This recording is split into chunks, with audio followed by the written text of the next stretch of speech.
ओम गुरुभ्यो नमः। ओम गम गणपतये नमः। ओम हुम हनुमते नमः। ओम रम रामाय नमः। ओम मातेश्वरी नमो नमः। ओम मातृपितृचरणकमलेभ्यो नमो नमः। ओम शांति शांति शांति। हरि ओम श्री गुरुभ्यो नमः।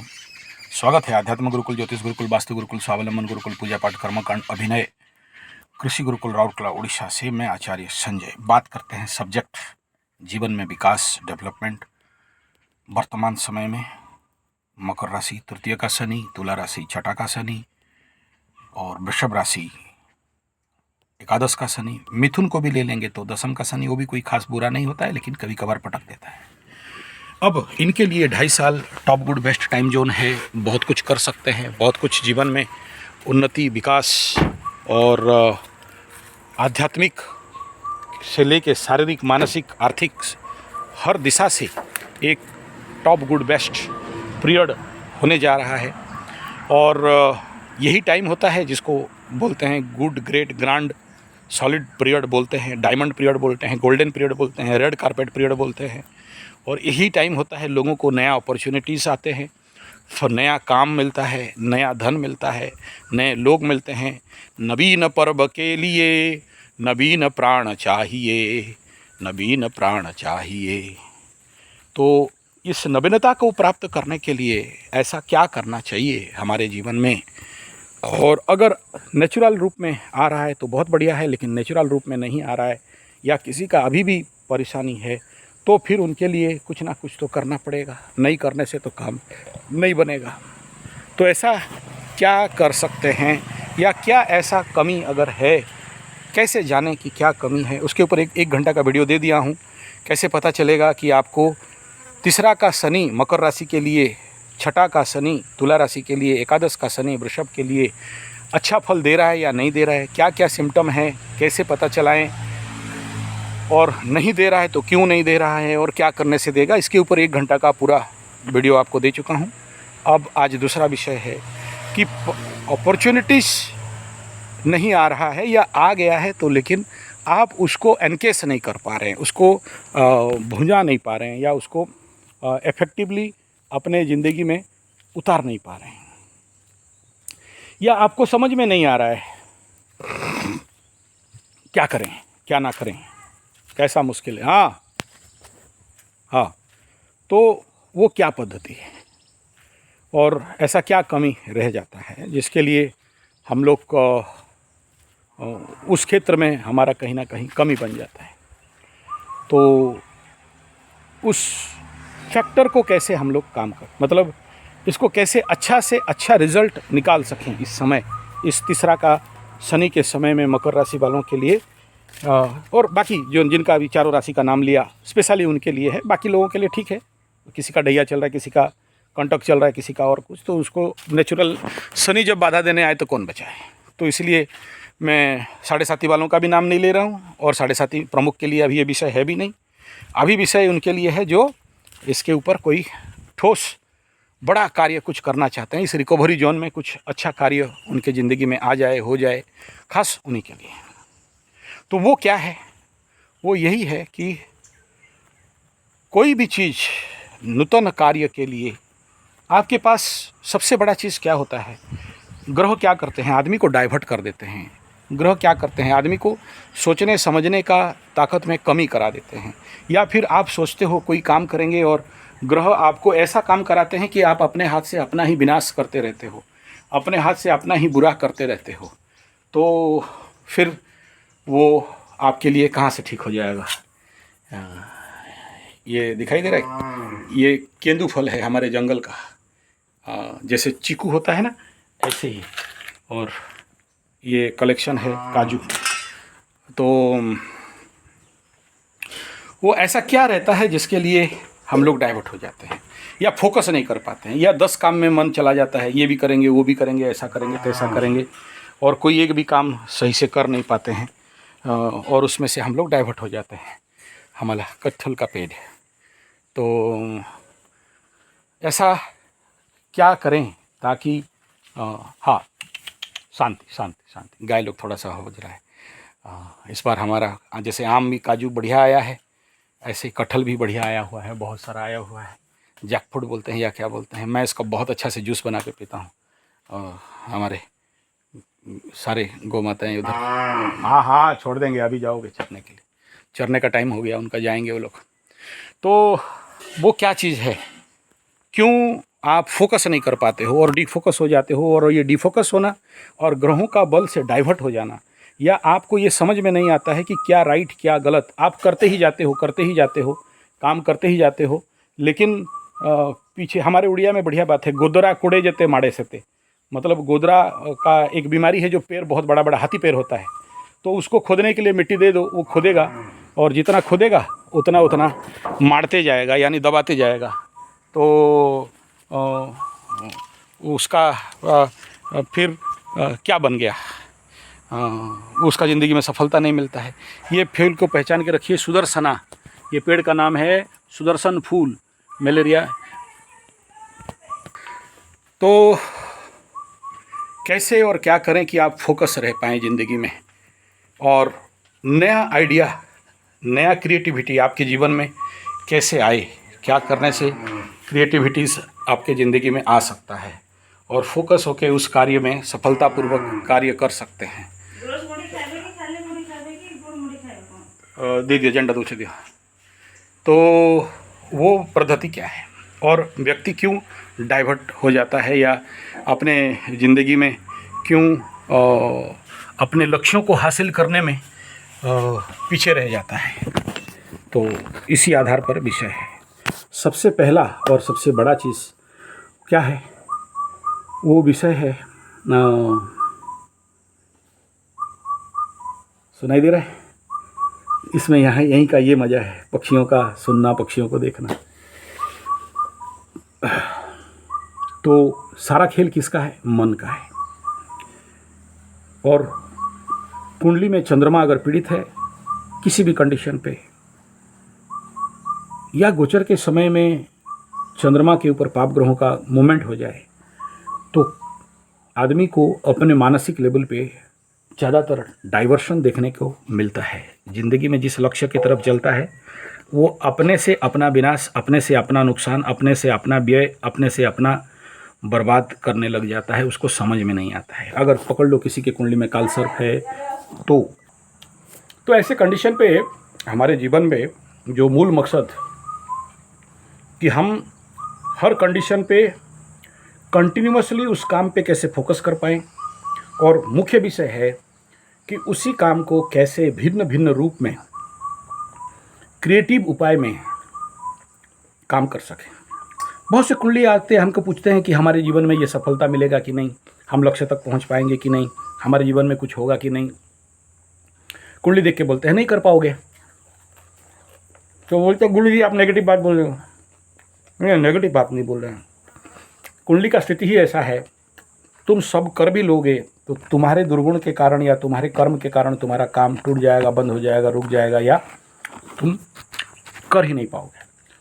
क्योंकि कोई भी काम करने के लिए क्रिएटिव होना, और ये क्रिएटिव भी आता है क्रिएटिविटी से, सृजनात्मकता। और सृजनात्मकता क्या है, कोई भी चीज भिन्न भिन्न आयाम से फोकस होके, सेंट्रलाइज होके किसी भी चीज के ऊपर एक लक्ष्य तक पहुंचने का कार्य। कुछ कुंडली होते हैं डिस्ट्रक्टिव, जेसीपी गाड़ी है उसका काम है घर तोड़ना, आप उस जेसीपी से घर नहीं बना सकते। तो जिसका कुंडली में the mind is in destructive zone, आप उसको उसी काम में दे सकते हैं। लेकिन उस डिस्ट्रक्शन करने के लिए भी एक क्रिएटिविटी चाहिए, एक सृजनात्मकता चाहिए।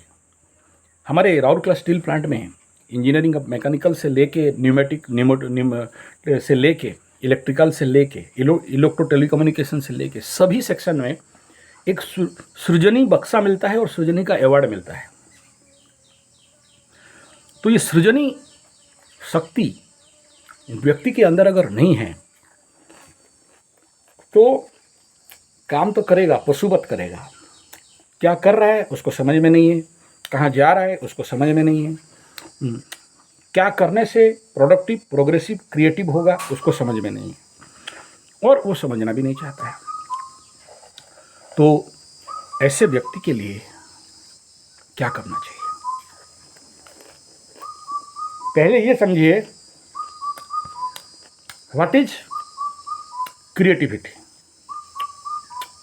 And the productive condition of mind. And what kind of productive condition of mind? The null mind, the zero mind, the silence mind, the stable mind is creative mind. Swami पद्मलोपन जी महाराज, चिन्मय मिशन, भाषणानंद सरस्वती बड़ा भाषण मारते हैं। तो ये हमारे कॉलेज में आए थे, उस समय क्लास लेने के लिए, तो बता रहे थे कि जब तक एक व्यक्ति का मन एकाग्र नहीं है, शांत नहीं है, ध्यानस्थ नहीं है, योगस्थ कुरु कर्माणि संगम तक्ता धनंजय नहीं है, क्योंकि जब भी हम कार्य में चलते हैं तो सज धज कर आए आकर्षण, पग पग पर झूमती प्रलोभन, होकर अभिमुख बिटोही, पथ पर संभल संभल चलता है। तो प्रश्न है, क्या हमारा मन कोई टर्निंग वनिंग कर देने से, कोई पेंडुलम हिला देने से मन हमारा नूल हो जाएगा, शांत हो जाएगा, एकाग्र हो जाएगा, स्टेबल हो जाएगा, चिछला नहीं होगा? अरे मन का स्वभाव ही तो यही है। और जब तक क्रिएटिविटी नहीं है तब तक आपको मार्ग दिखेगा नहीं। आप अंधेरा में डंडा घुमाते रहोगे और बारंबार गिरते रहोगे और जीवन को एक सफलतम मार्ग में और आगे नहीं बढ़ा सकते। क्यों? क्योंकि ग्रह बल और मनुष्य के मानसिक बल, और तीसरा है समाज के सामाजिक बल। सामाजिक बल क्या? सामाजिक बल आप सोचिए, कश्मीर पंडित एक समय में बहुत कुछ कर रहे थे, बहुत घर द्वार, जमीन बाड़ी, जायदाद, पैसा, फल बगीचा, फूल बगीचा, सब कुछ था। और समाज का बल ऐसा पड़ा, सरकारी बल ऐसा पड़ा कि उनको लाखों के तादाद में कश्मीर जिस जगह छोड़ के जाके कैंप में रहना पड़ा। ठंडा जगह में रहते थे, गर्म जगह दिल्ली जैसे शहर में आ गए, तंबू के नीचे रहे, फैन नहीं, कूलर नहीं, एसी नहीं, मछली जैसे तड़प तड़प के सूखे सूखे मर गए। उनके जीवन का प्रगति, विकास रुक गया, खत्म हो गया। इसको बोलते हैं सामाजिक बल। इसमें मनुष्य क्या करेगा? क्या सभी के कुंडली में ऐसा ही दुर्योग था? जितने पंडित थे, स्थानांतर योग, मातृभूमि छोड़ने का योग नहीं था। क्यों छोड़ना पड़ा? सामाजिक बल, ग्रह बल, मेदिनी ज्योतिष का बल उनको वहाँ से स्थानांतर किया। भयंकर जेनोसाइड हुआ, लाखों लोगों को काटा गया, मारा गया। जो क्या बोलते हैं, लकड़ी काटने वाला जो 100 मिल है, उसमें लोगों को दे के काट दिया गया। मैं देखा नहीं, जो वहाँ के भुक्तभोगी लोग बोल रहे हैं वो बता रहा हूँ।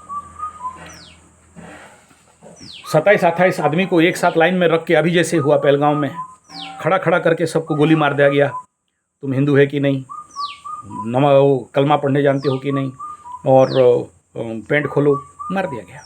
उस समय भी ऐसा हुआ था। ये कौन सा बल है जो आदमी को हटाया? मेदिनी ज्योतिष, ग्रह बल, समाज का बल। वो समाज ही ऐसा हो गया जिसके कारण वो डाइवर्ट हो। तो उसमें आप कुछ नहीं कर सकते। कर सकते हो, लेकिन फिर वो करते बहुत कुछ देखना पड़ता है। वो कुछ और वीडियो में बात करेंगे, उसका रेमेडी क्या है, वो विषय मेरा नहीं है। यहाँ विषय ये है कि अभी अगर किसी भी चीज़ में, किसी भी फैक्टर में काम करना है, तो वो फैक्टर क्या है? आपका मन को कैसे एकाग्र करना, स्टेबल करना, स्थिर करना।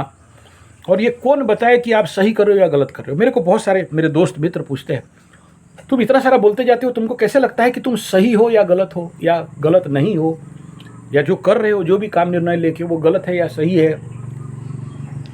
इतना कॉन्फिडेंस के साथ कैसे कर लेते हो? तो इसको बोलते हैं विवेक अनुमोदित कर्म, चेतना अनुमोदित कर्म। और जब आप अपना धारपोनी करते हो, आप किसी भी चीज़ को लेके साधनात्मक कार्य करते हो, यानी जिस दिन अप्पो दीपो भव, आपके अंदर से वो क्रिएटिविटी, क्योंकि किसी को समझाओगे। कल कोई पूछ रही थी, गुरुजी मेरा तो 10वें स्थान में गुरु है, तो गुरु का तो आप यूट्यूब में बोल रहे थे कि टीचरशिप, पढ़ाई, शिक्षा, कौन सा शिक्षा करें, कौन सा करेंगे? ग्रह बोला ये नहीं, एग्जैक्ट थोड़ा सा बता दो। हम ट्यूशन सेंटर खोलें कि कोचिंग सेंटर खोलें कि स्कूल खोलें कि प्राइवेट ट्यूशन कराएं कि किताब लिखें कि आप तो गुरु बृहस्पति द्वादश में बोले होटल खोलने के लिए, तो हम कौन सा होटल खोले? माछ मछली अंडा वाला खोले कि बिना माछ मछली अंडा वाला खोले कि वो देखो कंफ्यूज हो गया वो। क्यों? क्योंकि इस जगह में ना एस्ट्रोलॉजी, जब एस्ट्रोलॉजी के माध्यम से जाओगे तो फेल खाओगे। क्यों? एक ग्रह, एक नक्षत्र, और आप पॉइंट आउट कर रहे हो कि उंगली रख दो गुरुजी ऐसा करके कि ट्यूशन सेंटर खोलेंगे कि होटल खोलेंगे कि गाना बजाना करेंगे कि वेदांत पढ़ेंगे। हो गया उत्तर। अब वहाँ पर क्या दिखाई देता है? स्थान, काल, पात्र। आप किस एटमॉस्फेयर में रह रहे हो? मैं आपको ऑनलाइन यूट्यूब वीडियो देख, आपका कुंडली देख रहा हूँ, मैं आपका स्थान में नहीं रहता, मैं आपको पर्सनली नहीं जानता हूँ, इसीलिए पूछते ही नहीं ज्योतिष होते थे।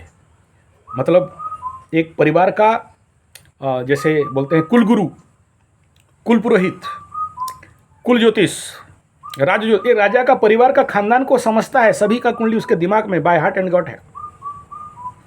बहुत से लोग 3 साल के बाद फ़ोन करते हैं, गुरुजी मैं अमुक गधानंद सरस्वती बोल रहा हूँ। बोला वही तो तू द्वादश बृहस्पति वाला? हाँ हाँ, याद आ गया, तो समझ में आ गया। मतलब मेरा समझ में आ रहा क्या? मेरा मेमोरी बहुत कम है। बचपन में मेरा हालत ये था कि मेरे पिताजी बोलेंगे 132 चमन बाहर किमाम पान बना के लाओ, रास्ता में भूल जाता था, बोलता था लिख के दो। आज वो आदमी हजारों लाखों लोगों का कुंडली, आप फ़ोन करते ही, नाम सुनते ही आपका कुंडली मेरे सामने आ जाता है कि हाँ इसका ये कुंडली है। खाली कंफर्म करने के लिए दोबारा पूछ लेता हूँ, लेकिन याद आ जाता है। क्यों? दैट नेचुरल एनर्जी है मेरे अंदर, मेरा एटमॉस्फेरिक एनर्जी है, बचपन से इसी में खेला बढ़ा। तो ऐसे ही आप जिस माहौल में रह रहे हो, आपको कौन सा सूटेबल होगा, आपका समय स्थान काल पात्र क्या कह रहा है, आपकी परिस्थिति क्या कह रहा है, आप उस जगह में क्या करोगे, यहाँ पर एस्ट्रोलॉजी काम नहीं आएगा। यहाँ पर आपका क्रिएटिविटी एंड आपका थॉट प्रोसेस एंड आपका निर्णय लेने का क्षमता और ताकत और चरित्र और पात्रता और दायित्व का काम में आएगा। और ये जब तक आप अपने माइंड को क्रिएटिव नहीं किए हो, तो ये माइंड डिस्ट्रक्टिव है, पाप मन है, हमेशा नेगेटिव सोचेगा। लेकिन पॉजिटिव माइंड बनाने के लिए ना कोई स्कूल एजुकेशन, मैकल एजुकेशन से बताया नहीं, इसलिए you don't know, you have no practice to how think positive, how think creative, how the thinking process को कैसे स्टेबल करना है, ये नहीं बताया गया। हमारे बच्चे लोगों के शिविर करते हैं कि कैसे मन को एकाग्र करें, कैसे मन को क्रिएटिव करें, लेकिन बड़ा हो जाने के बाद ये करना थोड़ा सा मुश्किल है, क्योंकि नेगेटिव सोचने में हम सब PhD होल्डर हैं। सोच सोच के बाल पका देंगे, अनिद्रा जैसे बीमारी, आँख का नीचे काला हो जाएगा, ये तो हमारा सोसाइटी का रूल हो गया है। और उसको पूछोगे तुम्हारा चिंता है? बोला हमारा कोई चिंता नहीं है। और पूरा श्रीमद् भागवत गीता, योग शास्त्र, तंत्र शास्त्र इसी के ऊपर फोकस करता है कि how your mind convert into a stable mind, creative mind, null mind, silence mind. और जब तक आपके पास शांति नहीं है तब तक सुख नहीं है, जब तक सुख नहीं है तब तक समृद्धि नहीं है। तो सुख, शांति, समृद्धि, ये 3 किसी एक का कमी है तो ज़िंदगी में आता नहीं है। तीनों ट्रायंगल है और तीनों के ऊपर डिपेंड होना पड़ता है। और जो व्यक्ति अपने जीवन पे इसी फैक्टर के ऊपर काम नहीं किया, कोई सिखाया नहीं, कोई बताया नहीं बचपन से कि वो माइंड को कैसे क्रिएटिव करना है, कैसे प्रगति करना है, कोई स्कूल कॉलेज में नहीं है, कोई सिलेबस में नहीं है। और ये यूट्यूब के जगत में आजकल तो ठकाई चल रहा है, ये कर लो तो ये कर लो तो 3 दिन में नहीं सीख सकते हो, सीख जाओगे। बीमारी होने से कहाँ जाते हो? हॉस्पिटल में जाओ। गाड़ी खराब होने से कहाँ जाते हो? सबसे चल हमको पैसा दे और सीख ले, तेरा ज्ञान हो जाएगा, हम भाषण पे लेंगे और तुम्हारा कान में घुसड़ लेना और तुम बन जाना ज्ञानी। नहीं, तो आवश्यकता कहाँ है?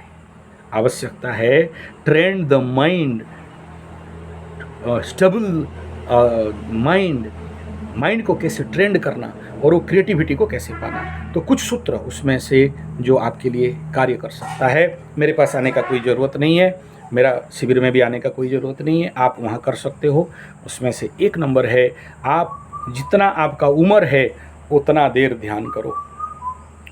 बोले आप तो कल वीडियो में बता रहे थे कि बिना दीक्षा का ध्यान नहीं होता है। बोले हाँ, गुरु से, आपका कोई भी गुरु हो जो ध्यानी हो, रेगुलर ध्यान करता हो, उससे इनिशिएशन ले लो, दीक्षा ले लो, या उसको बोलो कि ये उंगली यहाँ पर रख दे बस, और कमांड करके खोल दे। अगर वो ध्यानी होगा तो वो जानता होगा खोलने के लिए, वो खोल देगा। तो ध्यान करो। दूसरा है डू योग निद्रा। बोला आप भी तो उसके बारे में बोल रहे थे, योग निद्रा दीक्षा लेने से नहीं होता है। अरे नहीं होता है, बात का बात है, जितना होता है उतना तो करो, लेकिन यू डू रेगुलर। हाँ, तो जितना होता है उतना तो करो, रॉ प्रैक्टिस करो। योग निद्रा में घुसने के लिए तो सदाशिव भोलेनाथ शिव शंभू हमेशा योग निद्रा में रहते हैं, विष्णु योग निद्रा में रहते हैं। उस लेवल पे तो नहीं जाओगे, लेकिन इस जन्म में थोड़ा तो कर लो। तो एक बात बताया मेडिटेशन, दूसरा बोला योग निद्रा, तीसरा बताया त्रिसंध्या गायत्री। बोला आप भी, वो भी बोले वो बिना दीक्षा में नहीं हो सकता है। बोला जितना होता है उतना करो, प्रैक्टिस तो कर लो, रॉ प्रैक्टिस तो कर लो, फिर धीरे धीरे कोई ना कोई गुरु मिल जाएगा जो त्रिसंध्या गायत्री करता रहे। ये तीसरा रास्ता बताया। चौथा रास्ता है प्रैक्टिस रेगुलरली अग्निहोत्र। अग्निहोत्र करके 3 मिनट्स के अंदर आप देख सकते हो कि आपका माइंड कितना क्रिएटिव होता है। पांचवा है घर में अगर जहर खाते हो, बिना बलि वैश्य का खाते हो, बिना अग्नि में दे के खाते हो, तो